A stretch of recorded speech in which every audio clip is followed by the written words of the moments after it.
अंचलनामा में आप सभी का स्वागत है। मैं हूं शक्ति प्रकाश श्रीवास्तव। अपने को बचा ले गए नरोत्तम। मध्य प्रदेश की दतिया विधानसभा सीट पर होने वाले उपचुनाव में पूर्व गृह मंत्री डॉक्टर नरोत्तम मिश्र को बीजेपी ने अपना प्रत्याशी नहीं बनाया। इसके बाद उनके समर्थकों का गुस्सा सड़कों पर दिखाई दिया। सड़क जाम हुई, भाजपा कार्यालय पर कब्जे की कोशिशें हुई और स्थिति को नियंत्रित करने के लिए पुलिस को बल प्रयोग करना पड़ा। पहली नजर में यह केवल टिकट कटने पर कार्यकर्ताओं की नाराजगी लग सकती है, लेकिन सियासी दृष्टि से यह घटनाक्रम कई बड़े संकेत भी देता है। सबसे पहले तो यह समझना होगा कि नरोत्तम मिश्र बीजेपी के सामान्य नेता नहीं हैं। वे लंबे समय तक दतिया की राजनीति का प्रमुख चेहरा रहे हैं और मध्य प्रदेश सरकार में गृह मंत्री जैसे महत्वपूर्ण पद पर रह चुके हैं। ऐसे नेता का टिकट कटना स्वाभाविक रूप से चर्चा का विषय बनना तय था।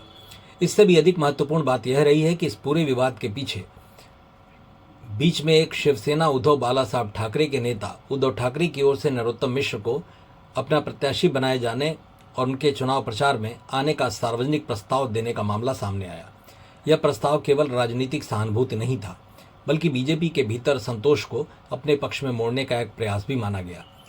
लेकिन नरोत्तम मिश्र ने इस प्रस्ताव को पूरी तरह स्वीकार कर दिया। उन्होंने बीजेपी के शीर्ष नेतृत्व से मुलाकात के बाद स्पष्ट किया कि वे पार्टी के साथ थे, हैं और रहेंगे। राजनीति में ऐसे अवसर अक्सर नेताओं के लिए दल बदलने या दबाव की राजनीति करने का माध्यम बन जाते हैं, लेकिन नरोत्तम मिश्र ने वह रास्ता नहीं चुना। यही निर्णय इस पूरे घटनाक्रम का सबसे महत्वपूर्ण और राजनीतिक संदेश बन गया। आज के दौर में दल बदल भारतीय राजनीति का सामान्य हिस्सा बन चुका है। कई नेता टिकट कटते ही नई पार्टी का दामन थाम लेते हैं या निर्दलीय चुनाव लड़ने का रास्ता चुन लेते हैं। ऐसे समय में नरोत्तम मिश्र का बीजेपी के साथ खड़े रहने का निर्णय उन्हें संगठन के प्रति प्रतिबद्ध नेता के रूप में स्थापित करता है। इससे बीजेपी नेतृत्व को भी यह संदेश मिला कि असहमति के बावजूद वे पार्टी अनुशासन को सर्वोपरि मानते हैं। हालांकि इसका दूसरा पहलू भी है। बीजेपी के लिए यह घटनाक्रम चेतावनी भी है कि किसी प्रभावशाली नेता के समर्थकों की उपेक्षा संगठनात्मक कठिनाइयां पैदा कर सकती हैं। यदि वरिष्ठ नेता समय रहते हस्तक्षेप नहीं करते तो दतिया का विवाद और गहरा सकता है। इसलिए यह केवल नरोत्तम मिश्र की परीक्षा नहीं थी, बल्कि बीजेपी की संकट प्रबंधन क्षमता की भी परीक्षा थी। उद्धव ठाकरे के प्रस्ताव का राजनीतिक महत्व इसलिए भी है क्योंकि महाराष्ट्र में बीजेपी और शिवसेना यूबीटी के बीच वैचारिक और राजनीतिक संघर्ष लगातार जारी है। ऐसे में बीजेपी के एक वरिष्ठ नेता को अपने पाले में लाने की कोशिश विपक्ष के लिए एक प्रतीकात्मक जीत हो सकती थी। यदि नरोत्तम मिश्र उस प्रस्ताव को स्वीकार करते तो इसका असर केवल मध्य प्रदेश तक सीमित नहीं रहता, बल्कि राष्ट्रीय राजनीति में भी बीजेपी के लिए असहज संदेश दे देता। लेकिन इनके इनकार से विपक्ष की उस संभावना को समाप्त कर दिया। बीजेपी के दृष्टिकोण से देखें तो भले ही टिकट न मिलने से नरोत्तम मिश्र व्यक्तिगत रूप से असंतुष्ट रहे हों, लेकिन उनके सार्वजनिक आचरण ने उनका राजनीतिक कद कम नहीं बल्कि बढ़ा दिया।